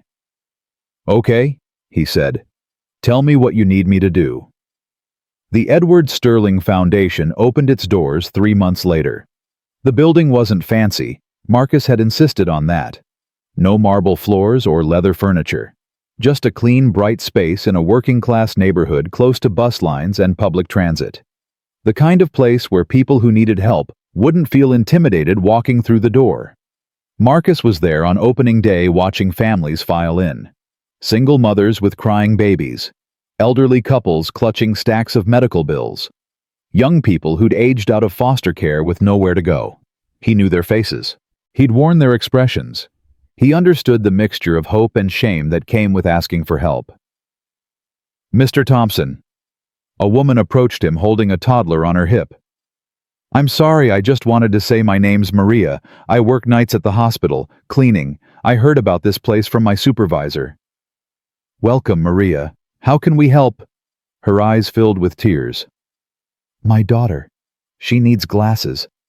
The school says she can't see the board. But my insurance doesn't cover vision, and I can't afford... She stopped, embarrassed. I'm sorry. I shouldn't be bothering you with this. You're not bothering me. Marcus knelt down so he was eye level with the little girl. She had dark curly hair and big brown eyes that squinted slightly. Hey there. What's your name? Sophia, the girl whispered. Sophia. That's a beautiful name. How old are you? She held up 4 fingers. 4 years old. Wow. And you need glasses so you can see better. Sophia nodded solemnly. Marcus stood and looked at Maria. We can help with that. Go talk to Janet at the front desk, she'll get you set up. And Maria. Yes. You're doing an amazing job, working nights raising your daughter on your own. That takes more strength than most people will ever understand. Maria's tears spilled over. Thank you. Thank you so much. She walked away with Sophia, and Marcus watched them go. Such a small thing, a pair of glasses for a child. Less than $200. But for Maria, it might as well have been $2 million. That was the foundation's mission. Not just the big dramatic saves, but the small ones. The ones that fell through the cracks. The ones that society deemed too insignificant to address. Edward had understood that. Marcus was beginning to understand it too. Richard called him that afternoon. How's the opening going? Busy. Good busy. Marcus stepped outside to take the call. We've already processed 30 applications. Mostly medical bills, some rent assistance, a few emergency situations. I saw the numbers this morning. The staff you hired is excellent. Janet especially, she's got a gift for making people feel comfortable. She reminds me of someone I used to know. Marcus paused. Actually, she reminds me of Emily. Richard was quiet for a moment. Your wife. She had this way of looking at people. Like she could see past all the walls they put up. Like she understood what they really needed, even when they couldn't say it themselves. She sounds remarkable. She was. Marcus cleared his throat. Listen, Richard, I wanted to thank you for the check you sent before the paperwork went through. Noah's surgery was successful. He's recovering faster than the doctors expected. I'm glad. That boy deserves a healthy life. And I wanted to thank you for something else, for changing, for being willing to change. I know it's not easy, especially when you've spent your whole life one way. Richard laughed quietly. It's harder than anything I've ever done, including building a business. At least with business, the rules are clear. You want profit, you make decisions that generate profit. But this, trying to be a good person, there's no manual for that. No, there isn't. You just figure it out as you go. Is that what you've been doing all these years? Marcus thought about it. I guess so. Making it up as I go. Trying to do what Emily would have wanted. Trying to be the kind of father Noah deserves. Well, you've been figuring it out better than most. Richard paused. I have something to tell you. Catherine and I have been talking. About the company. What about it? We want to implement some changes. Employee profit sharing. Better healthcare coverage. Childcare subsidies for working parents. Richard's voice was careful, like he was testing each word before speaking it. We want to make Sterling Properties the kind of company our father should have built. Marcus felt something warm spread through his chest. He would be proud of you, Richard. Both of you. You think so? I know so. That's what he wanted all along. Not for you to give away your money, for you to use it differently. To see people as people instead of numbers on a spreadsheet. It's strange, Richard said. I've spent my whole life trying to earn his approval. And now that he's gone, I finally understand what he was trying to tell me. Better late than never. I suppose so. Richard cleared his throat. I should let you get back to work. But Marcus, thank you for not giving up on us, for believing we could change. That's what Edward believed. I just inherited his faith along with his money. Marcus hung up and stood in the afternoon sunlight watching people come and go from the foundation. Each one carrying their own struggles, their own hopes, their own stories. He thought about Edward Sterling, watching him from a distance for 4 years. Taking notes, keeping records, waiting for the right moment to reveal what he'd planned. I hope I'm doing this right, Marcus whispered to no one. I hope I'm making you proud. A month later, Grace went into labor. Marcus got the call at 2 a.m. He woke Noah, threw on clothes, and drove to the hospital faster than he should have. When he burst into the maternity ward waiting room, Catherine was already there. She's been in labor for 3 hours, Catherine said. They say it's going well, but she wanted you here. I'm here. Marcus sat down, his heart still racing. I'm here. They waited together. Marcus, Catherine, Richard, who arrived 20 minutes later, still wearing his suit from an evening business event. 3 people who'd been strangers 6 months ago, now bound together by grief and hope and the unexpected gift of a dying man. I used to hate hospitals, Catherine said quietly. The smell, the sounds. All those years watching Father get sicker, spending money on treatments that never worked. I know that feeling, Marcus said. When Emily was sick, I spent so much time in hospitals that I started dreaming about them. Even now, sometimes I wake up and think I'm back in her room watching the monitors, waiting for the numbers to change. Richard looked at him. How did you survive it, losing her? I didn't have a choice. Noah needed me. Bills needed to be paid. Life kept moving whether I was ready or not. Marcus stared at the floor.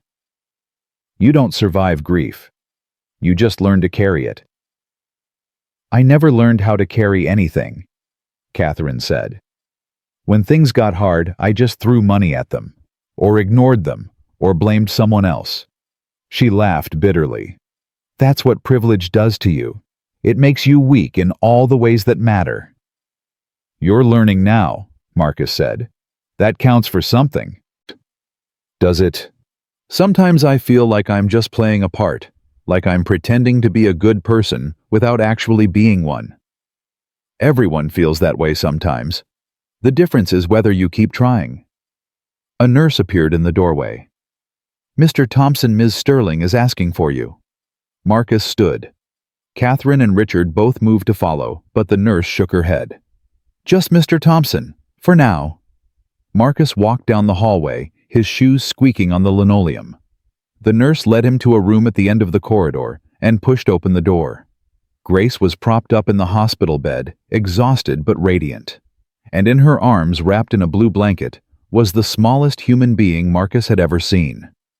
Hey, Grace whispered. Come meet your godson. Marcus approached the bed slowly, like he was afraid any sudden movement might break the spell. The baby was tiny, red-faced, wrinkled, impossibly perfect. His name is Edward James, Grace said, after his grandfather and his father. Edward James. Marcus reached out and touched the baby's hand. Tiny fingers wrapped around his pinky and held on. He's beautiful, Grace. He's healthy, 10 fingers, 10 toes. Strong lungs, you should have heard him scream when he came out. She smiled through her exhaustion. The doctors say everything looks perfect. Marcus felt tears building behind his eyes. James would be so proud of you. I know. Grace's voice caught. I know he would. They sat in silence for a moment, watching the baby sleep. Outside, the sun was starting to rise, painting the sky in shades of pink and gold.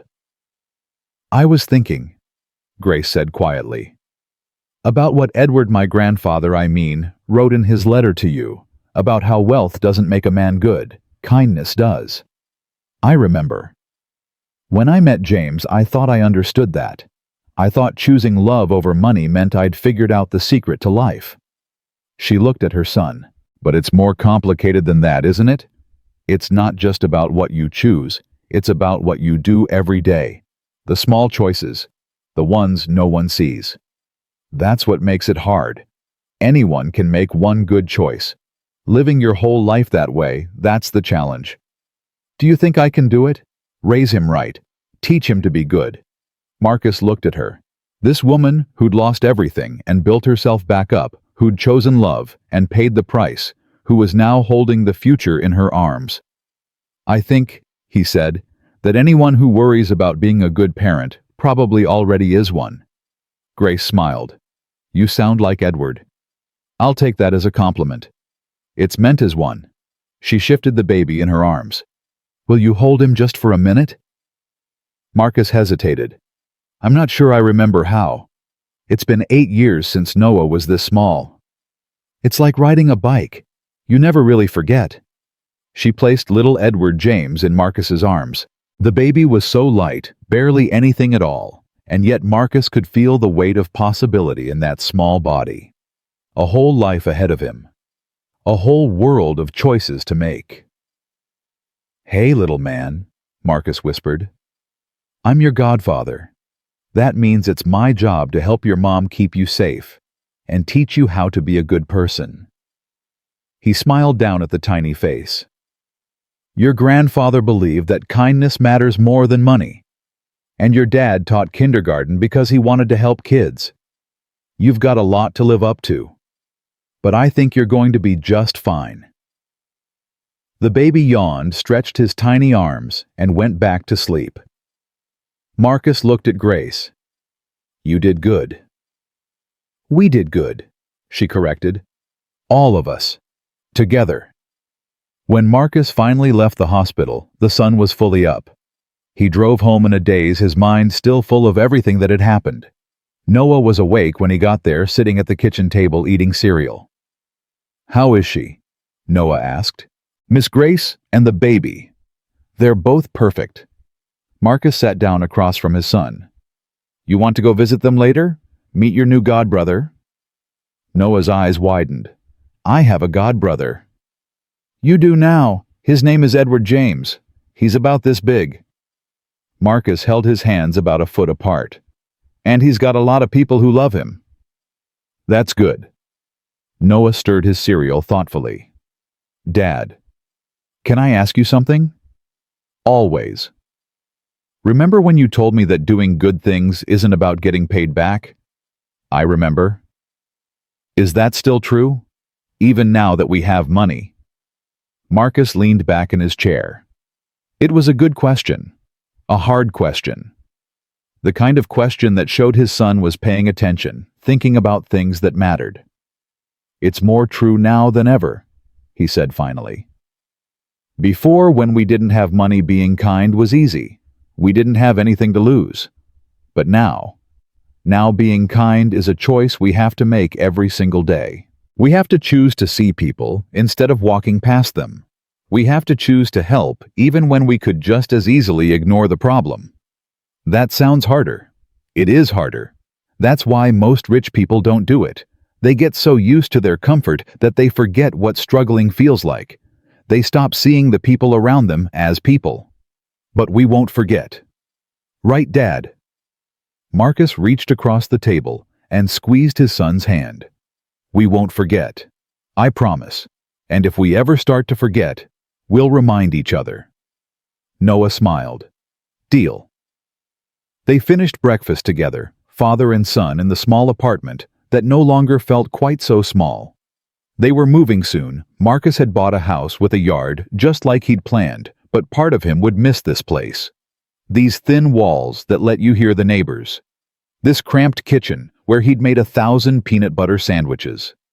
This life they'd built together out of nothing but love and determination. Dad, Noah said as they cleared the dishes. Yeah, bud. I'm glad you caught Miss Grace that day, at the funeral. I'm glad you helped her. Marcus thought about that moment. The pregnant woman falling. The family turning their backs. His instinct taking over before his mind could catch up. Me too, son. Me too. Do you think Mr. Edward is watching from heaven or wherever? Marcus looked out the window at the morning sky. I think so, he said. I think he's been watching this whole time. And I think he finally knows his money ended up exactly where it was supposed to be. Noah nodded seriously. That's good, because I think he'd be really proud of you, Dad. Marcus pulled his son into a hug. I think he'd be proud of both of us. They stood there in the morning light, holding each other, two people who'd been through fire and come out the other side, changed, stronger, ready for whatever came next. Outside, the city was waking up. Cars drove past. People hurried to work. Life went on as it always did. But somewhere in that city, a foundation was opening its doors. A family was healing. A baby was sleeping in his mother's arms. And a groundskeeper's kindness was changing the world one small act at a time. 1 year passed. Marcus stood at the window of his new office at the Edward Sterling Foundation, watching the morning traffic below. The building had grown since opening day. They'd expanded into the adjacent property, hired 30 more staff members, and processed over 12,000 applications for assistance. 12,000 families. 12,000 stories of struggle and hope. 12,000 chances to do what Edward Sterling had believed Marcus could do. His phone buzzed, a text from Noah. Dad, don't forget, school play tonight, 7 p.m. You promised. Marcus smiled and typed back, I'll be there, front row, wouldn't miss it. A knock at his door made him turn. Grace stood in the doorway, little Edward James balanced on her hip. The baby was almost a year old now. Chubby cheeks, curious eyes, a smile that could light up any room. You ready? Grace asked. The board meeting starts in 10 minutes. Ready as I'll ever be. They walked together down the hallway. The foundation's walls were covered with photos, now families they'd helped, events they'd hosted, volunteers who'd given their time. Each image told a story. Each face represented a life that had been changed. I got the numbers from last quarter, Grace said as they walked. We've distributed over $40 million in direct assistance. Medical bills, rent, utilities, childcare. And the job training program Richard funded has placed 200 people in full-time employment. That's good. That's really good. It is, but there's something else. Grace stopped walking and turned to face him. We got a letter yesterday from the city council. They want to name a street after Edward. Marcus blinked. A street? Sterling Way. They're proposing it for the block where the original motel stood, where he started everything. What did Catherine say? She cried. Richard too, though he'll never admit it. Grace shifted Edward James to her other hip. They want you to speak at the dedication ceremony next month. Marcus felt something tighten in his chest. Public speaking wasn't his strength. He'd spent his whole life staying invisible, staying quiet, letting his actions speak louder than words. I'm not sure I'm the right person for that. You're exactly the right person. You're the reason any of this is happening. Grace reached out and touched his arm. Edward chose you because of who you are, Marcus. Not just because you saved his life, because you lived your values every single day. That's what people need to hear. That's what will inspire them to do the same. Before Marcus could respond, Catherine appeared at the end of the hallway. There you are. The board is waiting. She walked toward them, her heels clicking on the floor. She looked different than she had a year ago, softer, somehow less armored. And Marcus, I need to talk to you after the meeting. Something's come up. Good something or bad something? Catherine smiled. It was still strange to see her smile a year ago. Marcus would have said she didn't know how. Good something. Very good something. But it can wait until after. The board meeting lasted 2 hours. They reviewed financials, discussed expansion plans, approved new programs. Richard presented a proposal for partnering with local hospitals to cover emergency medical costs for uninsured patients. Catherine outlined a scholarship fund for first-generation college students. Marcus listened more than he spoke. That was his role in these meetings, the moral compass Grace called him, the one who asked whether a program would actually help people or just look good on paper. What about the waiting list? Marcus asked during a pause in the discussion. Last I checked, we had over 1,000 applications pending. Families who need help now, not next quarter. We're processing them as fast as we can, one of the staff members said. But our resources are stretched thin. We could approve more applications if we reduce the assistance amounts. No. Marcus's voice was firm. If we're going to help people, we help them properly. Half measures don't change lives. They just delay the inevitable.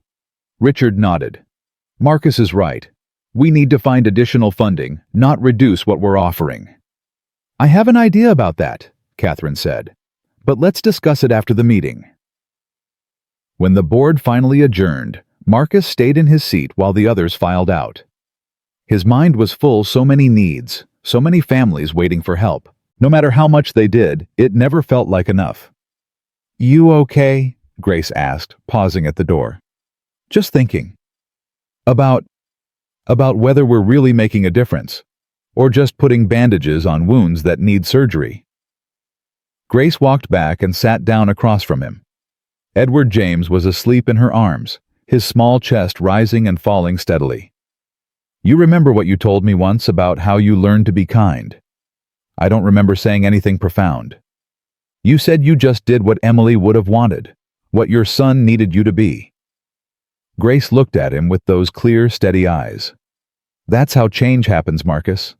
Not through grand gestures or revolutionary programs, through individual choices made every day by ordinary people who refuse to look away.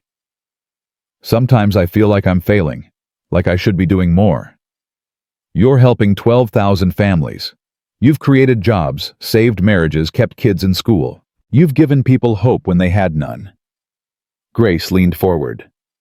Edward Sterling spent his whole life building a fortune. You've spent 1 year building something better, a community, a family, a legacy that actually means something. Marcus looked at the sleeping baby in her arms. Edward James, named for 2 men who'd changed the world in different ways. He would have loved this, Marcus said quietly. James, your husband. He would have loved being part of this. Grace's eyes glistened. He would have. He used to say that the best thing about teaching wasn't the summers off. It was watching kids discover they were capable of more than they believed. That's what you're doing here, showing people they're capable of more. Marcus nodded slowly. He thought about all the applications he'd read over the past year. The single mother who'd written about working 3 jobs and still falling behind. The veteran who couldn't afford the medication that kept his PTSD manageable. The teenager aging out of foster care with nowhere to go. Each one was a person. Each one mattered. "Okay," he said, straightening in his chair. "Tell Catherine I'm ready to hear her idea." Catherine's idea was bigger than Marcus expected. They met in her office, smaller than the conference room, more personal. Richard was there too, along with Thomas Reed, who'd become something like a permanent fixture in their lives. "We've been approached by 3 other philanthropists," Catherine said, spreading documents across her desk. "Old money families, all of them. They've been watching what we're doing with the foundation. They want in." Marcus frowned. "Want in how?" "They want to contribute. Substantially." Catherine pointed to the figures. "Combined, they're offering $200 million over the next 5 years, matching funds for everything we raise independently." $200 million. Marcus let the number sink in. That would double their capacity, triple it maybe. They could eliminate the waiting list, expand into other cities, help tens of thousands more families. "What do they want in return?" he asked. "That's the interesting part." Richard stepped forward. "They don't want naming rights, don't want board seats, don't want any of the usual ego-stroking that comes with big donations." "Then what?" Catherine and Richard exchanged a look. "They want to meet you," Catherine said. "They want to understand how you do it, how you built something that actually works, that actually changes lives instead of just generating tax deductions and good press." Marcus sat back in his chair. "I don't know what to tell them. I didn't build a system. I just tried to help people." "That's exactly what they want to hear." Thomas Reed spoke for the first time. "Marcus, do you understand how rare this is? Philanthropy is full of well-intentioned failures. Foundations that spend more on overhead than actual assistance. Programs designed by people who've never experienced poverty trying to solve problems they don't understand." "You're different," Catherine added. "You know what it's like to struggle. You know what people actually need, not what wealthy donors think they need. That's valuable. That's worth more than money." Marcus thought about it. He thought about all the charities that had rejected his applications over the years. The programs with complicated eligibility requirements designed to exclude as many people as possible. The bureaucratic maze that kept help away from those who needed it most. "Okay," he said. "Set up the meeting. But I want Grace there too, and Richard. This isn't about me. It's about what we've all built together." "Deal," Catherine said. And then she did something unexpected. She walked around the desk and hugged him. Marcus stood frozen for a moment, unsure how to respond. A year ago, this woman had tried to destroy him, had called him a thief and a fraud, had threatened to take everything away. Now she was hugging him like family. "Thank you," Catherine whispered, "for not giving up on us." Marcus hugged her back. "Thank you for being worth not giving up on." The months that followed were the busiest of Marcus's life. The meeting with the other philanthropists went well, better than well. They'd expected a pitch, a presentation, a polished performance. Instead, Marcus just talked. About Emily. About Noah. About the years of struggle that had taught him what people really needed when they were drowning. "It's not complicated," he told them. "You see someone struggling, you help them. You don't make them jump through hoops. You don't judge them for being poor. You just help." "But how do you prevent abuse?" one of the philanthropists asked. "How do you make sure people don't take advantage?" Marcus shrugged. "Some people will. That's just reality. But most people don't want handouts, they want a chance. They want someone to believe in them." If you spend all your time worrying about the few who might abuse the system, you end up punishing the many who genuinely need help. The philanthropists had looked at each other, and then they'd signed the commitment letters, all three of them, right there in the conference room. $200 million for the Edward Sterling Foundation, for families who were struggling just like Marcus had struggled. News of the donation made headlines. Reporters wanted interviews. Television shows wanted segments. Marcus turned most of them down. He wasn't comfortable with fame, didn't want to become a celebrity. But one interview he agreed to. A journalist named Sarah Chen from a small local paper. She'd written about poverty for years, covered the stories that bigger outlets ignored. "Why did you say yes to me?" Sarah asked when they sat down together. "You've turned down the Times, the Post, all the big names." "Because you actually care," Marcus said. "I've read your work. You write about people, not statistics. You understand that every number represents a human being with a story." Sarah smiled. "That's what I try to do." "Then write about the foundation. Not about me, about the people we help.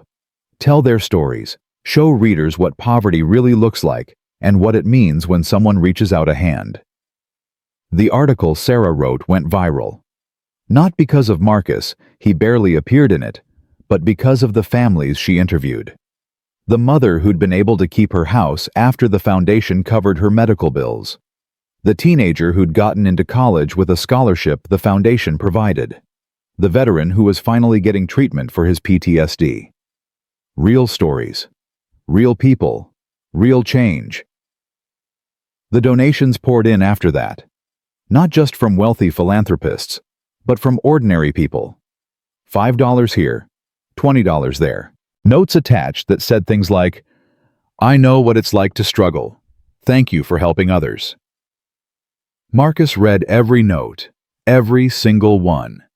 Spring arrived, and with it the dedication ceremony for Sterling Way. The block where Edward Sterling had built his first motel was transformed for the occasion. A small stage had been erected. Chairs lined the street. A banner hung between two lampposts. Sterling Way, in honor of Edward Sterling and the legacy of kindness. Marcus arrived early before the crowds gathered. He stood on the corner where the motel had once stood, trying to imagine what it had looked like 60 years ago. A young man with a dream, working 18-hour days, building something from nothing. He would have hated all this fuss. Marcus turned. Richard was standing behind him, hands in his pockets, looking at the banner. The ceremony. The attention. The recognition. Richard walked closer. Father was never comfortable being celebrated. He always said the work was what mattered, not the credit. Sounds like someone I know. Richard smiled slightly. Maybe we're more alike than I realized. He and I. He paused. He and you. They stood in silence for a moment, two men who'd come a long way from that first hostile confrontation in Marcus's apartment. "I want to tell you something," Richard said finally. "Something I've never told anyone." "Okay." "The day Father died, I wasn't there. I was in a meeting. A stupid, pointless meeting about quarterly projections that could have waited." Richard's voice was rough. "Catherine was with him. She called me, said he was asking for me, and I told her I'd be there in an hour." Marcus waited. "He was gone before I arrived. The last words he ever said to me were asking where I was, and I wasn't there because I prioritized work over family. Just like I'd done my whole life." "Richard." "Let me finish." Richard took a breath. "I've spent the past year trying to make up for that, trying to be the son he deserved instead of the one I was. And every time I make a decision that prioritizes people over profit, I think about that meeting. I think about what I should have done. You're making different choices now. That matters." "Does it? Can you really make up for a lifetime of selfishness with a year of good intentions?" Marcus thought about the question. It was a question he'd asked himself many times about his own failures, his own regrets, the things he wished he'd done differently. "I don't think it's about making up for the past," he said slowly. I think it's about who you choose to be going forward. Your father understood that. That's why he gave me the money, not because I was perfect, but because he believed I'd keep trying to be better." Richard nodded slowly. "Keep trying. That's all any of us can do, isn't it? That's all any of us can do." The ceremony started at noon. Hundreds of people gathered, foundation staff, families. They'd helped city officials, reporters. Catherine spoke first, sharing memories of her father. That surprised Marcus. The demanding businessman he'd heard about was there, but so was another side. A man who'd secretly paid for his employees' children to attend college, who'd quietly funded a homeless shelter for 30 years, without ever taking credit. "My father wasn't perfect," Catherine said, her voice steady, despite the tears on her cheeks. "He made mistakes. He wasn't always there when we needed him. But he believed in something bigger than himself. He believed that people are fundamentally good and that kindness can change the world. The foundation that bears his name is proof of that belief. And the man who runs it," she looked at Marcus, "is the living embodiment of everything my father hoped his legacy would represent." Then it was Marcus's turn. He walked to the microphone, his heart pounding. The crowd watched him expectantly. So many faces, so many stories. Noah was in the front row, sitting between Grace and baby Edward James. The boy gave his father a thumbs up. Marcus took a breath. "I wasn't going to write a speech," he began. "I'm not good at speeches. I'm good at fixing things. Pipes, wiring, broken fences. That's who I am, a handyman. A groundskeeper. A guy who shows up early and stays late and does the work that needs doing." He paused. "A year and a half ago, I caught a pregnant woman before she fell at a funeral. I didn't think about it. I just saw someone who needed help, and I helped. That's not heroism. That's just being a decent human being. The kind of thing we should all do every day, without expecting anything in return." But Edward Sterling saw something different. He saw that small act as confirmation of something he'd believed for 4 years, that ordinary people doing ordinary good can change the world. "He left me his fortune not because I deserved it, but because he trusted me to use it the way he couldn't." Marcus looked at Richard and Catherine. "The Sterling family has spent this past year proving that people can change. That wealth doesn't have to mean selfishness, that it's never too late to choose kindness over comfort." He smiled. "Edward would be proud of them. I'm proud of them." He turned back to the crowd. "The foundation we've built isn't about me. It's not about the Sterlings. It's about all of you. The families who trusted us with their stories. The volunteers who give their time. The donors who give what they can, whether it's $5 or $5 million. Every day we get letters from people who say we saved their lives. But here's what I've learned: we're not saving anyone.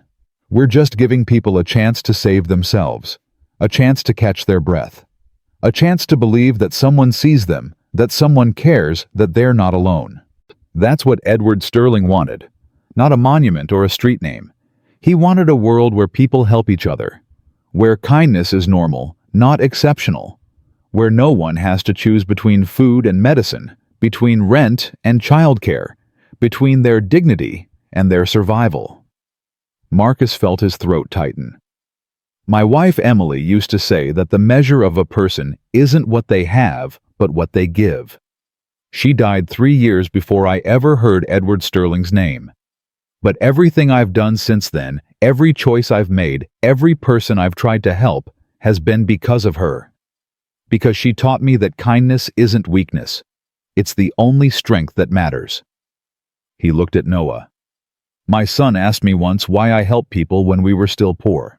I told him it's because doing good things isn't about getting paid back. You do it because it's right." He straightened. "I still believe that. And I'll keep believing it until the day I die. Because that's who I am. That's who Edward Sterling saw when he watched me all those years. That's who I want my son to become. And that's who I hope all of you will choose to be." He stepped back from the microphone. For a moment there was silence. Then Noah stood up and started clapping. Grace joined him. Then Catherine, Richard, the foundation staff, the families, the crowd. The applause washed over Marcus like a wave. He'd never experienced anything like it, the sound of hundreds of people recognizing not his success, but his values. Not what he'd been given, but what he'd chosen to do with it. After the ceremony, the crowd dispersed slowly. Marcus shook hands, accepted hugs, listened to stories. A woman told him the foundation had saved her daughter's life. A man said he'd gotten a job through the training program and was now supporting his family for the first time in years. A teenager said the scholarship had changed everything. She was the first person in her family to attend college. Every story was a reminder. Every face was proof that Edward's faith hadn't been misplaced. When the last guest had finally gone, Marcus found himself alone with Noah on the corner of Sterling Way. The sun was setting, painting the sky in shades of orange and purple. "Dad," Noah said. "Yeah, bud." I understood. Marcus looked at his son. "Understood what?" "What you said, about doing good things because it's right." Noah's face was serious, that same too-old seriousness he'd had since Emily died. "I understand now. It's not about getting paid back. It's about who you want to be." Marcus knelt down so he was eye level with his son. "When did you get so smart?" "I learned from you." Noah smiled. "And Mom. And Mr. Edward, even though I never met him. He would have loved you, Noah. He would have been so proud of the person you're becoming." "I'm proud of you too, Dad." Noah threw his arms around his father's neck. "For everything." Marcus held his son tight. Behind them, the Sterling Way sign caught the last light of the setting sun. A year ago, he'd been a groundskeeper struggling to survive. Now he was something else, not rich exactly, though he had more money than he could ever spend. Not famous, though, people knew his name. He was something simpler than that, something better. He was a father who'd kept his promise to his dying wife. A man who'd honored a stranger's faith. A human being who'd chosen kindness when the world had given him every reason to choose differently. "Dad." Noah pulled back from the hug. "Can we go visit Mr. Edward's grave? I want to tell him about the ceremony." Marcus smiled. "Yeah, bud. I think he'd like that." They drove to the cemetery together, father and son. The same cemetery where Marcus had worked as a groundskeeper, where he'd caught Grace before she fell, where everything had changed. Edward Sterling's grave was covered with flowers. People had been leaving them all day, some from family, some from strangers who'd been touched by his story. Marcus and Noah stood before the headstone. The inscription was simple. Edward Sterling, 1933, 2024. A man's wealth is not measured in money, but in the people he leaves behind. "Hey, Mr. Edward," Noah said quietly. "It's me, Noah. I'm Marcus's son. I just wanted to say thank you for believing in my dad, for helping us when we needed it most." Marcus put his hand on his son's shoulder. "The street dedication was today," Noah continued. "Sterling Way. There were a lot of people there. They all said nice things about you. And my dad gave a speech. He was really good." Noah looked up at his father, then back at the grave. "I want to be like him when I grow up, like both of you, I guess. Someone who helps people not because they want something back, but because it's the right thing to do." He reached into his pocket and pulled out a small stone, smooth and white, polished by years of handling. "This was my mom's favorite rock. She found it on the beach the day she and Dad got married. She used to say it was good luck." He placed it gently at the base of the headstone. "I want you to have it, so you know we're thinking about you, so you know your luck helped us too." Marcus felt tears streaming down his face. He didn't try to stop them. "Thank you, Edward," he said softly. "For everything, for trusting me when you had no reason to, for believing I could be more than I was, for giving my son a chance at a real life." He took a breath. "I promise I'll keep going, keep helping, keep being the man you saw in me, not because you're watching, but because it's who I am, who I've always been, who I'll always be." The evening air was cool, peaceful. Somewhere in the distance, a bird was singing. The last light of day filtered through the trees, dappling the grass with gold. "Come on, bud," Marcus said finally. "Let's go home." They walked back to the car together, hand in hand. The cemetery was quiet, peaceful. The grave was covered with flowers. And somewhere, Marcus believed Edward Sterling was finally at rest. His fortune had gone to someone who deserved it. His family had learned to love each other. His legacy was secure not in buildings or bank accounts, but in the lives that had been changed by his final act of faith. Marcus opened the car door for Noah, then paused. He looked back at the cemetery one last time. "I'll make you proud," he whispered. "Every day. For the rest of my life." Then he got in the car, started the engine, and drove his son home. The foundation was waiting. The work continued. The families who needed help were counting on him. And Marcus Thompson, groundskeeper, father-keeper of a billionaire's hope, was ready. Because he finally understood what Edward Sterling had known all along. Kindness isn't just something you do, it's who you are. And who you choose to be every single day is the only legacy that truly matters.